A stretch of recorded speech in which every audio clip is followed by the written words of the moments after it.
స్వాములందరికీ సంక్షేమ మహాపాదయాత్రలో భాగంగా ఈరోజు చివరి రోజు మేము పులిపేట నుంచి సన్నిధానంకు మార్గం ఎన్నుకున్నాం స్వామి. చూడొచ్చు మా స్వాములందరూ ఇక్కడ 2 కొండలు దాటి ఇక్కడికి వచ్చిన స్వామి. ఫారెస్ట్ ఆఫీసర్లు ఇక్కడ మా భద్రత కొరకు మరి మా స్వాములు నడుచుకుంటూ ఇక్కడ వరకు వచ్చేసారు. ఇక ముందు కొంత దూరంలో సన్నిధానం ఉంటుంది, అక్కడ చేరుకొని అయ్యప్ప దర్శనం తీసుకుంటాం స్వామి. రేపటి మా దర్శనం డేట్ ఉన్న ఒకరోజు ముందే మేము ఇక్కడికి వచ్చేసాం స్వామి. మా స్వాములు ఇంకా వస్తున్నారు, మీరు చూడవచ్చు.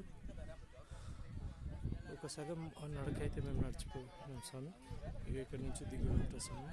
చాలా కష్టమైన ఇది ఎలాగో పూర్తి చేసుకుని ఈరోజు దర్శనం చేసుకోవచ్చు స్వామి. స్వామి ఈశ్వరం అయ్యప్ప, అయ్యప్ప దైవం ఈశ్వరం.